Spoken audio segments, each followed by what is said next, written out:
No lo esperaban, ya que Claudia Sheinbaum manda por un tubo a las extranjeras que quieren acabar con Pemex y adelanta a la nueva integrante del gabinete de Claudia Sheinbaum. Increíble, pero cierto, así que pues bueno, sin más preámbulo, pues veamos de qué se trata, cómo estuvo y ahorita comentamos, ¿por qué no? Y es que pues todo sucedió prácticamente así, de esta manera. Reunidos con el equipo de Educación, Salud y Bienestar, hace un momento. Estamos trabajando ya, como ustedes saben, son 3 programas de bienestar que estaremos incorporando a partir de 2025. El programa de mujeres de 60 a 64 años, que vamos a iniciar el próximo año con 63 y 64. Ya en su momento, cuando entremos al gobierno, vamos a explicar, porque a partir del 1 de octubre iniciará la inscripción, la convocatoria y la inscripción de mujeres en módulos. El programa de becas para niños y niñas, que iniciaremos el próximo año con la universalidad en secundaria, que se va a hacer en los planteles educativos a partir de octubre, la inscripción a este programa, y se va a dar las becas a las mamás, para que las mamás tengan la ¿cómo se dice? La titularidad de la tarjeta, a menos que, pues por alguna razón la mamá no esté presente, entonces sería el padre o el tutor. Y también inicia a partir de octubre el proceso de inscripción en las escuelas y el programa de salud casa por casa para las y los adultos mayores, que también va a iniciar un censo con un tamizaje a partir de octubre. Ya Bienestar va a ir casa por casa a los 12 millones de adultos mayores y discapacidad, que se incluye también en el programa de salud casa por casa, con un tamizaje que se llama, es decir, qué enfermedades tienen, qué problemas tienen, etcétera. A partir de ahí, también este año iniciará la convocatoria para la contratación de médicos, médicas, enfermeros, enfermeras, para que a partir de enero inicie ya el programa de visita. Entonces, todo eso ya lo estamos trabajando para que el 1 de octubre, en la toma de posesión, pueda anunciarlo claramente. Y como vamos a tener mañaneras, pues vamos a ir anunciando en las mañaneras la dinámica de cada uno de los programas. Eso por un lado. Por otro lado, como saben, ayer nos reunimos con el gabinete, tuvimos 3 presentaciones generales, una de Rogelio Ramírez de la O, el secretario de Hacienda, sobre la situación económica del país, cómo cierra y cómo esperamos el 2025, cómo vamos a construir el presupuesto del 2025, las prioridades, y también pues la visión general del gobierno y los programas prioritarios, que ya los conocen ustedes, porque son los 3 programas de bienestar, los trenes, terminar el tren interoceánico, el tren Maya, los trenes hacia el norte de la República, carreteras, que estamos definiendo cuáles carreteras, y los programas de agua, también obras importantes de agua, que ya también las estaremos anunciando como las grandes prioridades del próximo año. Además de, ya lo anunciaremos también, vamos a hacer un programa muy intensivo para poner en orden todas las concesiones de agua en el país. Entonces todo eso estuvo platicándose. Hoy en la tarde tenemos reunión también. Hoy vamos a ver temas de economía, energía. ¿Y qué más? Economía, energía y obras, infraestructura. Y mañana estaremos viendo los principales programas sociales. Y después nos volveremos a citar para seguir trabajando con el gabinete. Entonces, como ven, vamos muy avanzados y el 1 de octubre pues ya tenemos claridad de los primeros 100 días de gobierno, prácticamente día con día, qué vamos a hacer cada uno de los días. Son estas encerronas que estamos teniendo, más bien en las tardes, como hay muchos compañeros que siguen en el gobierno, sea en el gobierno de la ciudad o en el gobierno federal o en el partido, que todavía tiene algunas tareas Mario en el partido, entonces les era muy difícil salir de la ciudad, entonces decidimos tomar las tardes para estas reuniones. Pues este es más o menos lo que quería platicarles. El día de ayer creo que quedó muy claro el tema de las plurinominales, cómo se distribuyen y cómo no hay margen para la interpretación de la ley. Así que esperemos que el Instituto Nacional Electoral pues actúe conforme a derecho y en su momento el Tribunal Electoral. Dije que ya no iba a hablar nada del partido porque ya no me corresponde como presidenta electa, pero aprovechando que está Mario Delgado aquí, que ya tiene las 2 cachuchas, casi secretario de Educación y todavía presidente del partido, quiero aprovechar que están ustedes aquí para que pueda hablarles un poco de cuándo se está convocando el Congreso. Yo ya no hablaría de eso, pero que Mario pueda platicarles un poco de ese tema y después, si quieren, contestamos sus preguntas. Adelante, Mario. Te toca banquito también. Muchas gracias, Presidenta. Pues sí, efectivamente, recibimos recomendaciones de la líder de nuestro movimiento, que es la presidenta electa Claudia Sheinbaum, que con ese liderazgo del movimiento, la semana pasada, en el Teatro Metropolitan, nos dirigió unas recomendaciones que evidentemente nosotros hemos considerado en el partido. Y estamos ya en la ruta de la renovación.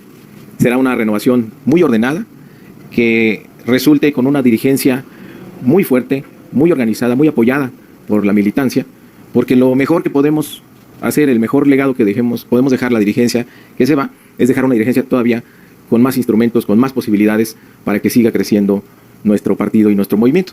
Entonces, hemos estado trabajando, el Comité Ejecutivo Nacional, con el presidente del Consejo Nacional, el gobernador Durazo, para definir ya la convocatoria. Entonces, tenemos un borrador de convocatoria. Lo ideal en términos de tiempos es que el Consejo Nacional, que es la instancia a la que le corresponde, convoque a un gran Congreso Nacional el próximo 22 de septiembre, es decir, una semana antes de que inicie el siguiente gobierno, para que se elija la nueva dirigencia, que tendrá una vigencia hasta de 3 años, es decir, que termine en octubre del 2027, ya que pase el proceso electoral del 2027. Entonces, los consejeros nacionales y los congresistas tendrán una vigencia hasta el 2027. Esto nos da una gran oportunidad de organización, porque hay 2 procesos electorales entre el 2024 y el 2027, entonces nos da una gran posibilidad de organización. Entonces sería el Consejo que tendrá que reunirse cuando lo convoque el gobernador Durazo en la primera semana de septiembre. Ahí el Consejo aprobará la convocatoria, se publicará para que nuestros congresistas se vayan preparando y asistan el 22 de septiembre. También nos hizo una recomendación muy clara nuestra líder, Claudia Sheinbaum, de aprovechar y hacer una revisión de los documentos básicos. La verdad es que la realidad en nuestro país, la realidad política ha cambiado muy rápido, para bien, y no obstante que la última reforma de los estatutos y documentos básicos es de 2022, bueno, pues muchas cosas han ocurrido que es conveniente que estén reflejadas en esos documentos. Por lo tanto, vamos a convocar en ese Congreso Nacional a mesas de discusión, mesas de análisis con la militancia sobre reformas posibles a los estatutos y a los documentos básicos.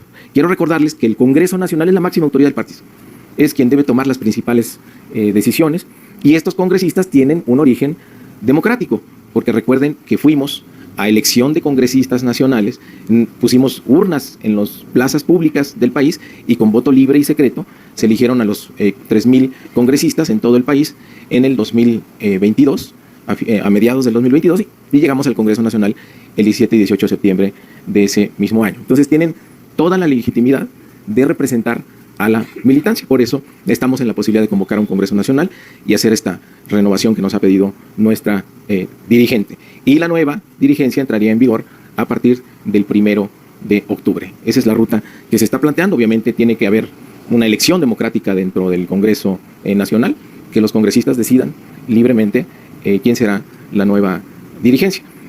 La gran mayoría del Comité Ejecutivo Nacional se va a renovar, porque muchos de los integrantes del del comité, fueron diputados electos, algunos nos están invitando al gobierno, como es el caso de su servidor y de Citlali Hernández. Entonces prácticamente se renuevan todas las carteras, lo cual es muy bueno para que la nueva dirigencia entre con todas las posibilidades de trabajo y organización. Eso es lo que vamos a plantear para Morena. Y sí quiero hacer la distinción de lo que ocurre en los otros partidos y lo que ocurre en nuestro movimiento. Vamos a salir todavía más unidos, más fortalecidos, para que sigamos apoyando el gobierno de la transformación. ¿En qué momento se van a inscribir los aspirantes? Lo detallará la convocatoria, si es antes, si se abre un plazo de registro antes o es durante el propio Congreso. Listo. Camila Ayala. Buenas tardes. Consultar solamente una precisión de este último tema que mencionaba Mario Delgado, sobre el costo o el presupuesto para este Congreso y los recursos, ¿cuál sería y si también va a prevalecer la equidad de género? No, la equidad de género es algo que es el primer partido que lo hizo, que lo promovió. De hecho, tenemos más legisladoras que legisladores, entonces eso no hay duda. ¿Dónde lo vamos a pagar? Pues del presupuesto del partido. Tiene presupuesto para gasto ordinario, entonces pues se va a pagar de esa manera. Estamos buscando el lugar adecuado, ya se los comunicaremos.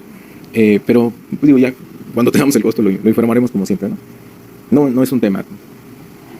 También preguntarle a la doctora, justamente con esta reunión que mencionaba que tuvo con Rogelio Ramírez de la O sobre qué esperan del presupuesto para 2025, también la calificadora ayer Fitch Ratings señaló que pues le preocupa los débiles indicadores de gobernanza que podrían pues estar limitando la calificación soberana de México, y esto por la situación política que enfrenta el país. Me gustaría consultarla cómo ve estos señalamientos de la calificadora y pues también qué prioridades están dando para el 2025 en materia presupuestaria, pues tomando en cuenta lo que nos ha mencionado previamente, doctora. No leí lo que comentas, habría que leer exactamente qué es lo que está planteando la calificadora. No tendría por qué cambiar la calificación. La situación política del país es muy buena. Hay una estabilidad política en México, mostrada en la última elección. Hay democracia, hay libertades, la situación económica es buena. Nosotros estamos planteando que para el próximo año podamos hacer un presupuesto que tenga un déficit de entre 3 y 3.5, y ya sabemos cómo van a salir los recursos, de dónde. Entonces no veo que, al revés, sigue de manera muy importante el deseo de muchos inversionistas extranjeros de seguir invirtiendo en nuestro país, y la situación económica es buena y el presupuesto es bueno, los ingresos son buenos. Entonces no tiene por qué cambiar, al contrario, vamos a estar todavía en mejores condiciones. ¿Habrá alguna dependencia federal o una secretaría que tenga pues una prioridad en materia presupuestaria? ¿Le dan algún mayor monto? Y también consultarle, ayer que presentó la nueva Secretaría de las Mujeres, ¿cuál sería el presupuesto que estarían estimando? Sí, ya vamos a ver en cada una de las áreas. El presupuesto se define a partir de las prioridades del gobierno. Y las prioridades son los 3 programas, todos los programas sociales o programas de bienestar, que además van a ser derechos constitucionales, los 3 programas de bienestar nuevos, la atención a la salud, la educación, el programa de vivienda y el programa de infraestructura pública, trenes, carreteras, agua. Esas son las grandes prioridades para el 2025. Tienen que ver con mantener los programas de bienestar, con aumentar los derechos, con garantizar, porque vamos, como ustedes saben, a crear más preparatorias y más universidades públicas, y salud, obviamente, el IMSS Bienestar, el IMSS, el ISSSTE. El IMSS tiene sus propios recursos porque recibe recursos federales, de la patronal o de los empleadores y de los propios trabajadores. Y al mismo tiempo las obras de infraestructura que generen empleo. Miren, vamos a construir el próximo año al menos 100,000 viviendas nuevas. Se estima que por cada vivienda que se construye se generan 4 empleos directos, sin contar los indirectos. Eso significa 400,000 empleos nada más de la construcción de 100,000 viviendas. Además de trenes, que se estima que es por lo menos 150,000 empleos más. Eso sin contar inversión privada. Entonces estamos hablando de 550,000 empleos adicionales el próximo año. Entonces, por eso hay estas prioridades. Y Secretaría de las Mujeres la vamos a hacer más territorial, ya están trabajando con bienestar, porque como dijo ayer Citlali, además de las tareas que tiene hoy el Instituto de las Mujeres, el objetivo es que para empezar llegue una cartilla de derechos de las mujeres a cada hogar de nuestro país, a cada mujer adolescente y adulta de nuestro país, que sepa cuáles son nuestros derechos establecidos en la Constitución y a dónde tiene que dirigirse si esos derechos no se cumplen. Salario a trabajo igual, salario igual. Si eso no es cierto, ¿a dónde tiene que dirigirse para poder cumplir? Esa es la primera base de lo que vamos a realizar con Citlali. ¿Y tendrán algún estimado de monto de recursos que se le podría asignar o se pediría mayor presupuesto para esa secretaría? Vamos a revisarlo, porque lo que queremos es que, ayer se los planteé, vamos a trabajar muy integrados como trabaja ahora el gobierno federal, incluso más en ciertas áreas, de tal manera que no tenga que ver cada secretaría con sus propios promotores o promotoras, sino que bienestar ayude a las otras secretarías, como ocurre ahora. Y por ejemplo, becas que va a llevar Mario, ahora va a haber las inscripciones en las escuelas para las becas, normalmente se hace de manera indirecta. Y ya por último, la Asociación Mexicana de Hidrocarburos ayer propuso retomar las asociaciones público-privadas para desarrollar más yacimientos petroleros. Ellos señalan que si se da pues esta alianza se podrían invertir más de 56,000 millones de dólares. Me gustaría consultarle, doctora, ¿cómo ve esta propuesta, ¿no?, de que pues se abra el mercado hacia las inversiones privadas? El mercado en ciertas áreas está abierto, está en la Constitución. Y está establecido qué porcentaje de esa extracción, si la hace un privado, le entrega a Pemex o a la Tesorería o al Estado mexicano. Entonces eso, digamos, está establecido. Lo que nosotros no queremos es regresar al pasado. Fíjense, ayer nos lo presentó el secretario de Hacienda. En el 2012 y el 2013, con la idea de que venía la reforma energética, aparecieron más inversiones. Al 2014 disminuyó. Porque no quisieron invertir, número uno, y segundo, tampoco era la panacea que habían planteado la reforma energética. Entonces, lo que nosotros no queremos es este esquema de asociación público-privada, en donde el único que pierde es el Estado, y el único que gana es el privado. Ya lo ha planteado el presidente en muchas ocasiones, cómo se construyeron centros penitenciarios, o cómo se construyeron hospitales, en donde todo lo ponía el privado, y el gobierno pagaba mensualmente lo que supuestamente representaba la inversión, más intereses, y la operación. Nosotros creemos que hay otros esquemas de colaboración con el sector privado, en donde si bien los riesgos son conjuntos, también las ganancias son conjuntas. Y hay áreas en donde el Estado pues tiene la prioridad. Entonces, no sé exactamente a qué se refieran con asociaciones público-privadas en el sector petrolero. Lo que sí es que nosotros vamos a seguir fortaleciendo a Petróleos Mexicanos. Gracias. Buenas tardes, doctora. Pregúntale, ¿qué mensaje enviaría a las y los consejeros del INE que esta semana determinarán la asignación de diputaciones plurinominales? Estado de Derecho, que se cumpla la Constitución y que se cumpla la ley. Eso es lo que queremos. Eso es lo que deben hacer. Es más, no es ni siquiera lo que queramos, es lo que deben hacer. Su deber ser tiene que ver con lo que dice la Constitución y lo que dice la Ley de Procedimientos Electorales. Y como lo mostramos ayer, no hay lugar a dudas, es clarísimo. Dice hasta la fórmula que hay que aplicar con todo detalle. Entonces no tienen por qué cambiar lo que está establecido en la Constitución y en las leyes y lo que han venido haciendo en el 2021, en el 2018, en el 2015. Al respecto, también preguntarle, hoy acude Marco Cortés, el presidente nacional del PAN, al INE para pedirle a los consejeros corregir la interpretación de la ley y con ello evitar la sobrerepresentación del movimiento. ¿Qué opina al respecto, doctora? A ver, ¿quién le va a creer a Marco Cortés? En la elección, en el proceso electoral, decía que apoyaba los programas sociales. Terminó la elección y dijo, mentimos. Así lo dijo. Dijo, nosotros nunca estuvimos de acuerdo con los programas sociales, pero pues la verdad la regamos en decir que estábamos de acuerdo con los programas sociales. En el 2018 yo no veo que él haya dicho algo que tuviera que ver con la asignación de plurinominales, o en el 2021. ¿Por qué ahora lo tienen que hacer de manera diferente? ¿Cuál interpretación? A ver si vuelven a poner la ley. El artículo, ¿qué es? Capítulo 3, artículo 15. El artículo 15 creo que es.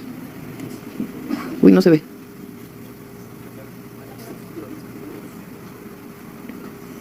El 15 va a regresar. O sea, díganme ustedes qué interpretación hay. Se entiende por votación total emitida la suma de votos depositados en las urnas para, ¿qué dice ahí? Los electos de la aplicación de la fracción 2 del artículo 54 de la Constitución. En la aplicación de la fracción 2 del artículo 54 para la asignación de diputados de representación proporcional, se entenderá como votación nacional emitida la que resulte de deducir la votación total emitida, los votos a favor de los partidos políticos que no hayan obtenido el 3% de dicha votación, los votos emitidos por candidatos independientes y los votos nulos.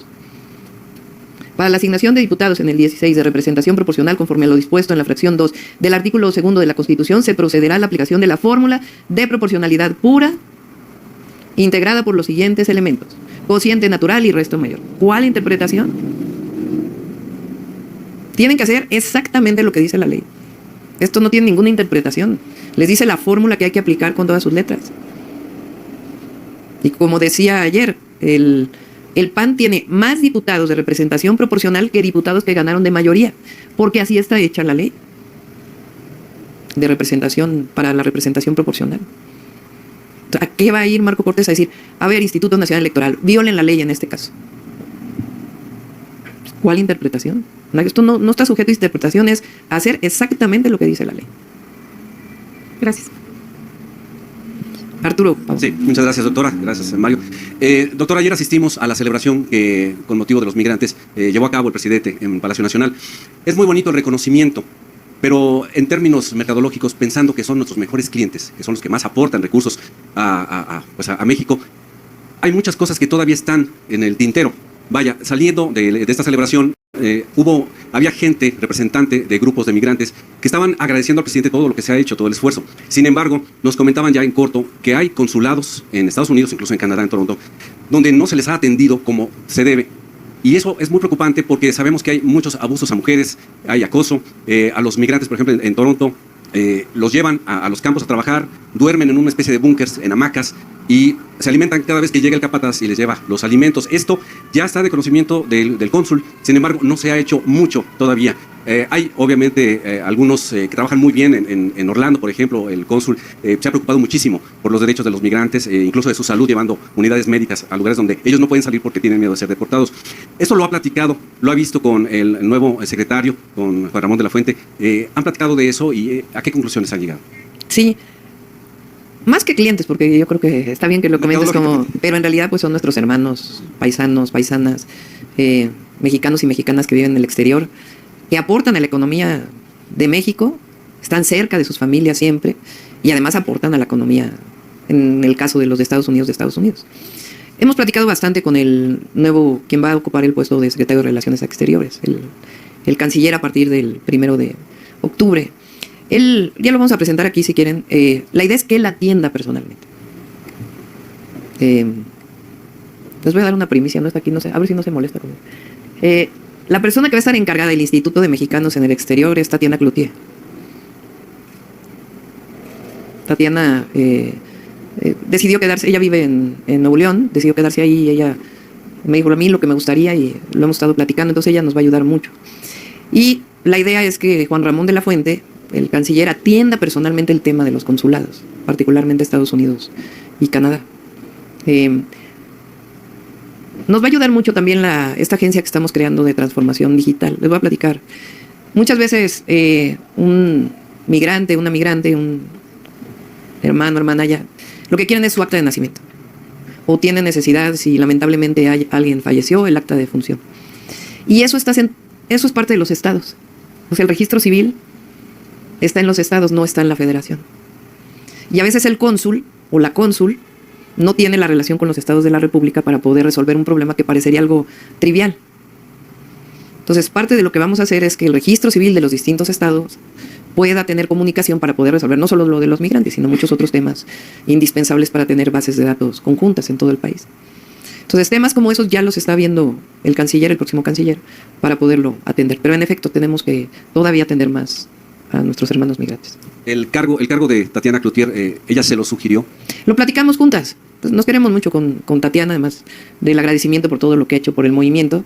Debería estar aquí porque le dije que le va a anunciar, pero bueno, dada la pregunta vale la pena comentarlo. Y ella conoce pues de este tema muchísimo y va a tener la cercanía viviendo en Nuevo León, pues de todo lo que tiene que ver con la atención a los mexicanos en el exterior, particularmente en Estados Unidos. Muchas gracias. Y para Mario Delgado, si nos hiciera un comentario acerca de las escuelas de educación media y superior, si ya está viendo ese asunto, porque había problemas en cuanto a los subsistemas que querían ser desaparecidos en el sexenio que está terminando, no por el gobierno del presidente López Obrador, sino por ciertos elementos que se encontraban ahí de extracción de la derecha y que intentaban destruir algunos subsistemas de educación tecnológica, agropecuaria y del mar. ¿Ha visto algo de esto, Mario? Bueno, tenemos instrucciones de la presidenta electa de hacer una revisión profunda a media superior. Sí, casi siempre hablamos de básica o de superior, y se nos queda en media superior. Es muy importante, porque en media superior es donde tenemos el mayor número de abandonos y deserción. Entonces la presidenta nos ha instruido a hacer una revisión de los distintos subsistemas. También ella hará anuncios importantes en el tema de infraestructura. Durante su campaña ella anunció 150 acciones en planteles de media superior para ampliar la matrícula, que ningún joven se quede sin la posibilidad de estudiar. Entonces nos ha instruido a hacer una revisión de estos subsistemas para ofrecerles a los jóvenes pues, una educación importante, educación relevante para ellos, que los emocione, que los entusiasme estar en la escuela y que no sea una etapa donde pues, se desilusionen y abandonen. Entonces ya en su momento anunciaremos qué estamos haciendo. Muchas gracias, doctor. Aurora Castillejas. Cambiamos. Julia Bonilla, de La Razón. Buenas tardes, doctora. Preguntarle primero una precisión por lo que comentaba de estos preparativos para el programa de salud en casa. ¿Cuánto personal de médicos y enfermeras se está previendo que se va a tener que contratar para el próximo año? Esa sería la primera y ahorita le planto las demás. No lo tengo. Son cerca de 20,000, ¿verdad? Si mal no recuerdo, son alrededor de 20,000. Ok, gracias. Y ahora, retomando el tema del Poder Judicial, ya se estalla el paro en 28 estados al menos. Son paros parciales donde, bueno, pues los trabajadores deciden continuar adelante con los casos urgentes. ¿Cuál es su comentario al respecto? Dado que, pues, argumentan que no ven satisfechas, pues, sus demandas con el comunicado que habían lanzado el viernes, con la reforma que ya, con el anteproyecto que ya se prepara en la Cámara de Diputados. Pues respetamos su protesta, pero no coincidimos. Está muy claro que se van a respetar todos los derechos laborales. Todos. Hay un tema de carrera judicial. En uno de los viajes recientes que hice, una mujer que trabaja en el Poder Judicial me dijo es que qué va a pasar para los que hacemos examen, para secretario, para pues, todo lo que tiene que ver con un juzgado. Y eso permanece, eso no, también lo dice ahí la iniciativa. Pero ayer salió en la jornada que no sé cuántos casos había de nepotismo, es una cosa impresionante. Yo dije 67 y ahí se habla de miles. Entonces, ahora van a tener oportunidad de ser jueces, magistrados y ministros. Cuando antes, pues en realidad era más dedazo que examen.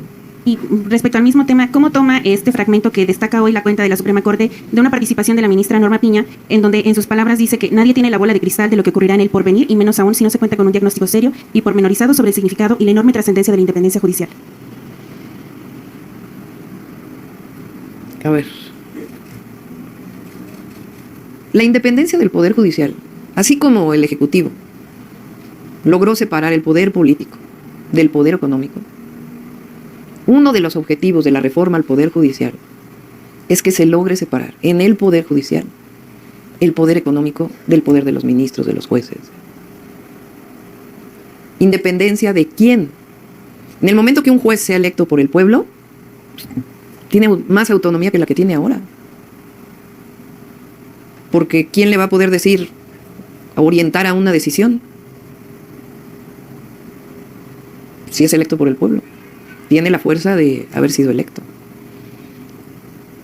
O que hoy el Poder Judicial es extraordinario en nuestro país. Entonces no coincido con la presidenta de la Suprema Corte. Y también preguntarle, es algo que mencionó el presidente en la mañana, si usted se sumaría a esto de que pide que los 5 hombres más ricos del país se pronuncien al respecto. ¿Lo ve necesario también? Sí, lo escuché lo que dijo en la mañanera. Dijo, no se escuden en el Consejo Coordinador Empresarial, sino que digan su opinión de manera individual. Yo creo que es un cambio muy profundo lo que representa la elección de jueces, magistrados y ministros en el país, y ministras, juezas, magistradas. Es un cambio muy profundo. Pero se propuso en la campaña.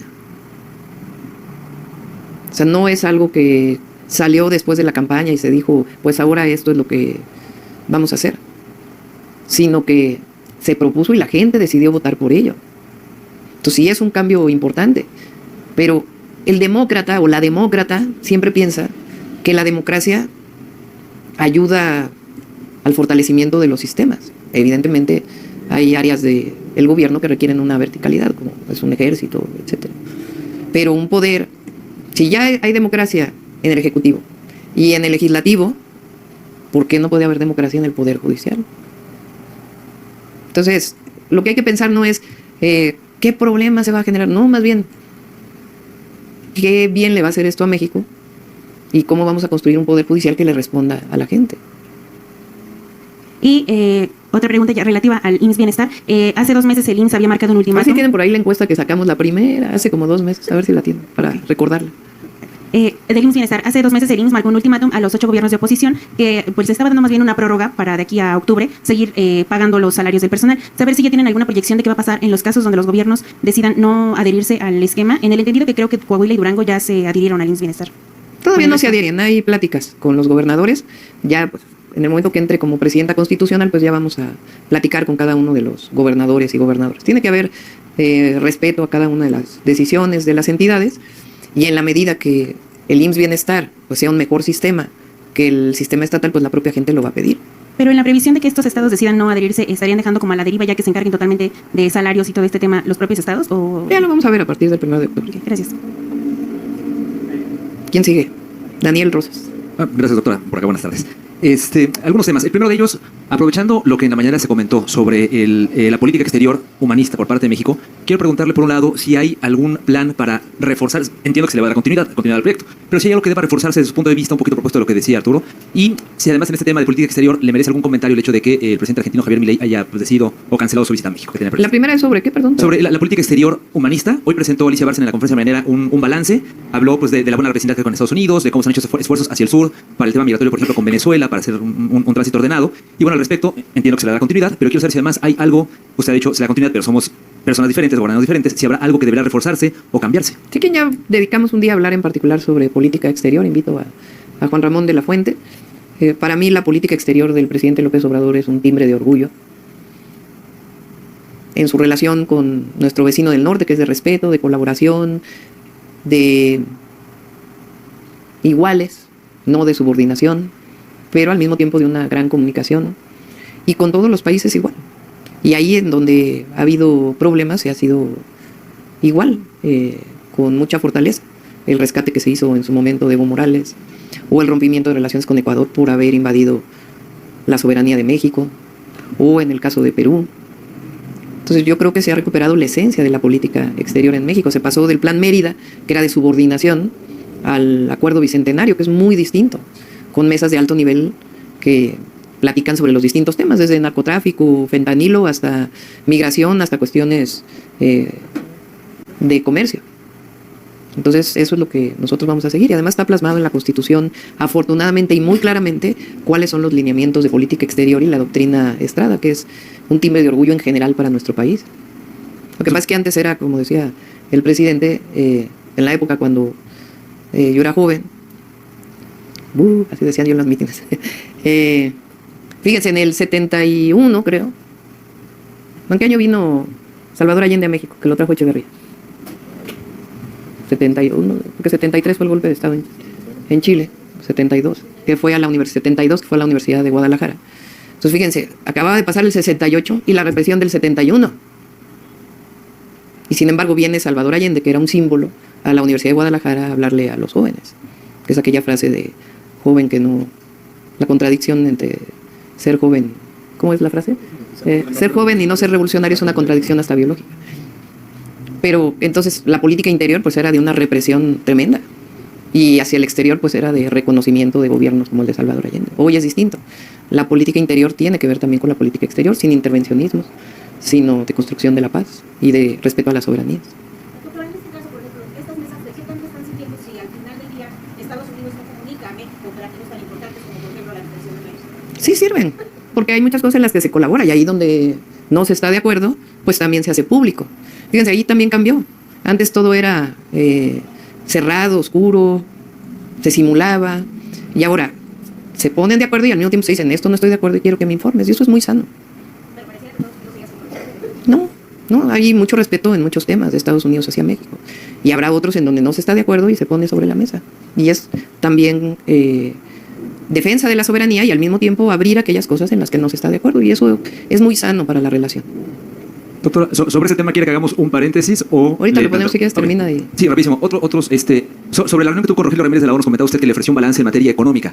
Quiero preguntarle el balance finalmente cómo quedó, y evidentemente qué previsiones tiene usted de la economía mexicana a partir de que usted inicie su gobierno, y no sé si le merecía algún comentario la cancelación que hizo Javier Milei de la visita a México.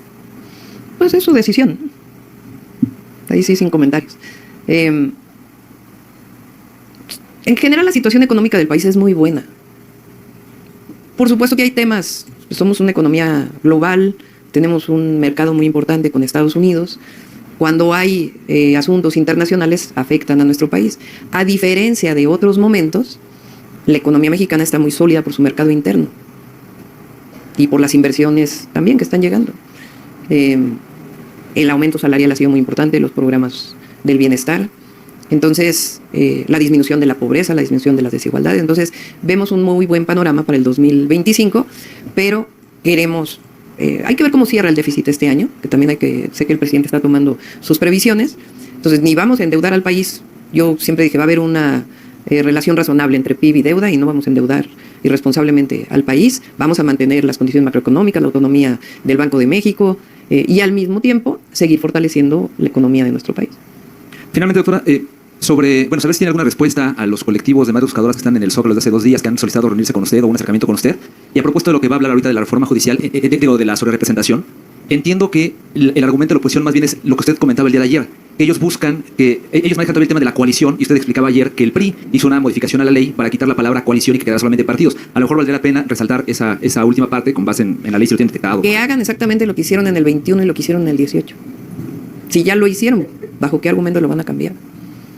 Partido es partido, coalición es coalición. Y además uno vota ahora por partido. Antes, si se acuerdan, en el 2006 las coaliciones eran a través de convenios y venía el logotipo de la coalición. Ahora se vota por partido. Mario sabe más de esto.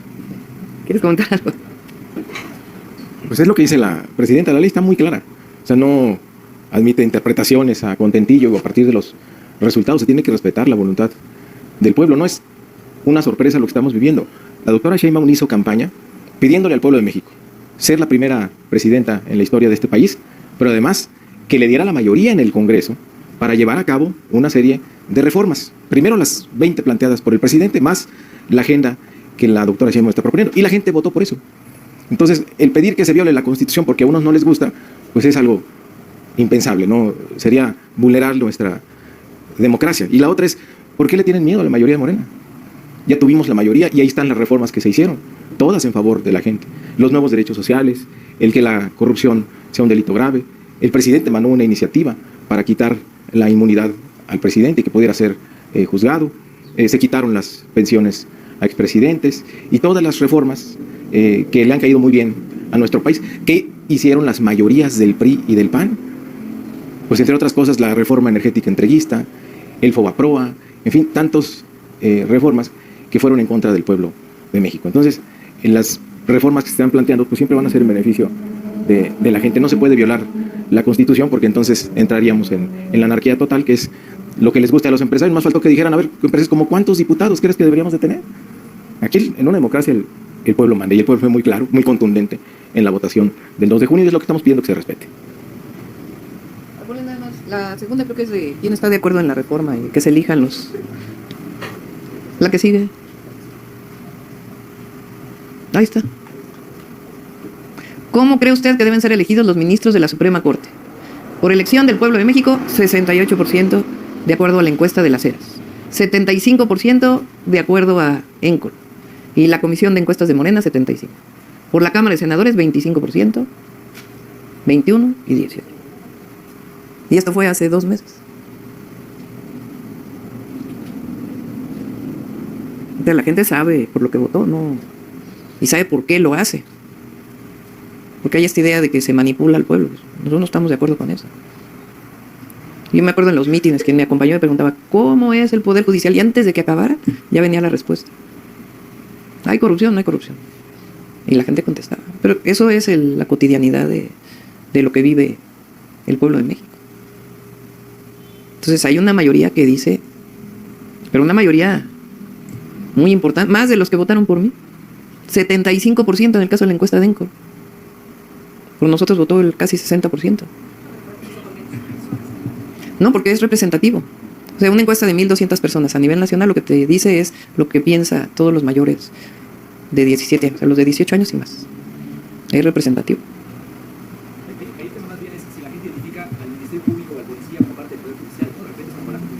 Ahí está muy claro, ¿no? Ministros de la Suprema Corte. No creo que haya confusión en decir ministros de la Suprema Corte.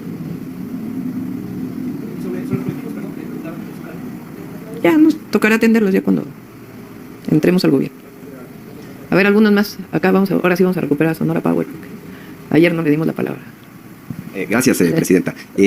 Varios temas. Mire, me llamó mucho la atención sobre esta discusión que hay sobre el tema de la sobrerepresentación supuesta. Una amplia reflexión que hace yo creo que debe ser el PRI todavía, Eduardo Andrade, que era senador y diputado federal en su momento, y que él dice que en apego a la verdad, la razón está del lado de ustedes. Es una amplia disertación que él presenta en Twitter en respuesta a una carta que presentó por ahí Lorenzo Córdoba. Sería muy interesante que la retomaran porque el tema es que hay voces fuertes al interior del Partido Revolucionario Institucional que dice él al final de su reflexión que si bien tiene muchos amigos que son de los abajo firmantes, él citando a Platón dice yo soy más amigo de la verdad y la verdad es esa, ¿no? Que las fórmulas y lo que dice la Constitución les dan la razón a ustedes. Creo que es muy importante. Y bueno, ese es el tema de fondo, pero el tema evidentemente que está detrás es el asunto de la elección de los ministros y los jueces y los magistrados. En este sentido, el presidente hace un par de semanas emitió ya una opinión hablando de la necesidad de que, una cosa es el Poder Judicial de la Federación. ¿Qué pasa con los estados? Porque hay una cuestión importante aquí. Mire, el 80% de los delitos se cometen en el fuero común. Solamente el 20% son delitos federales. Y evidentemente los delitos del fuero común son los que nos afectan a los ciudadanos de manera directa, ¿no? Los homicidios, los robos, la violencia intrafamiliar, entre algunos otros. Mi pregunta, doctora, en particular es si usted está de acuerdo con que después de que se termine con esta discusión de lo que es la reforma al Poder Judicial de la Federación, se tenga que pasar también a los estados. Ya viene en la propuesta. Ya viene. En la propuesta viene ahí en los transitorios de que tienen hasta el 2027 los estados para hacer lo propio y modificar sus constituciones. Y en este sentido también hay otra discusión, lo planteaba el compañero hace un momento. Una cosa son los jueces, ¿no? Pero ¿y qué tal con los ministerios públicos y los fiscales?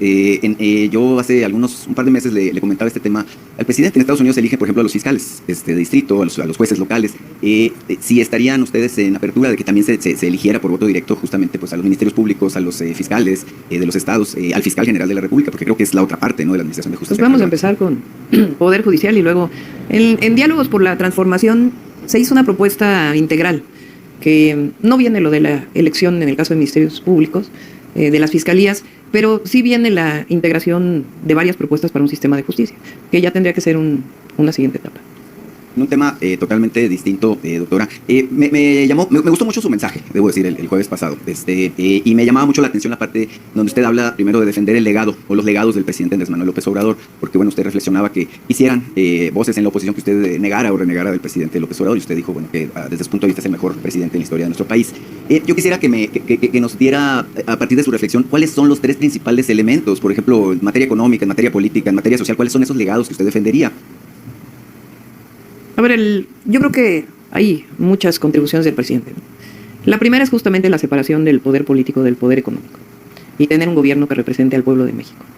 Y es en muchos sentidos, no solamente en el fondo del gobierno, cómo ha cambiado el modelo económico, que sería la segunda, sino también, yo digo que el presidente ha recuperado, o nos ha recuperado la dignidad y el orgullo a las mexicanas y los mexicanos. Cuando el presidente habla permanentemente de la grandeza de México, de cómo México tiene no solamente las culturas precolombinas, sino también pues, los grandes héroes. Él dice, no cualquier país tiene un Hidalgo, un Morelos, un Juárez. La Reforma fue visionaria, pero igual la Revolución Mexicana fue la primera revolución social del siglo XX y lo que logró. Entonces, ese orgullo que pues en todo el periodo neoliberal parecía que la imagen del mexicano era el del flojo, el de como si nuestra visión estuviera en otros países, lo que quisiéramos ser estuviera fuera de México. Y no, está aquí. Entonces, yo diría que son, por un lado, la separación del poder político y económico, un nuevo modelo de desarrollo para el país, que podemos detener mucho en ello, y la otra es esa dignidad y el orgullo. Y yo pienso que nos va a tocar seguir con eso, pero a mí me va a tocar también sacar el orgullo de ser mujeres. Porque durante años también a las mujeres se nos dijo, tú no puedes, tú no tienes derecho, tu abuela no tiene derecho a ir a la escuela, no tuvo derecho a votar, tu bisabuela, tu papel es estar en la casa, ni se te ocurra ser policía porque eso no es para mujeres, o no hables porque no te corresponde. O sea, a nosotros nos va a tocar seguir defendiendo.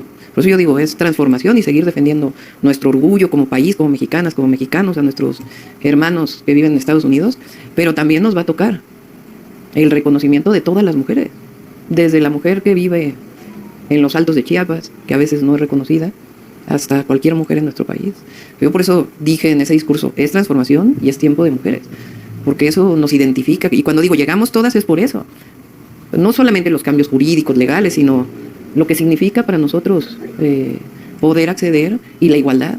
Entonces sí nos va a tocar también elevar el orgullo de ser mujer. Ese es su principal reto, doctora, sin duda. De hecho, en algún artículo que escribí para SDP Noticias hablo de que usted cumple lo que pregona, y eso es muy importante en un político. Finalmente, hoy el presidente nos reveló que van el sábado a mi tierra, que van a Guaymas en particular. Sí. Y bueno, le he puesto el tema en un par de ocasiones, creo que es propicio hoy que me responda un poquito más de lo que está viendo de Guaymas. Mire, le pongo contexto. El gobierno del presidente López Obrador ha invertido más o menos 7.800 millones de pesos en la reconstrucción del puerto, la infraestructura portuaria del recinto, pues.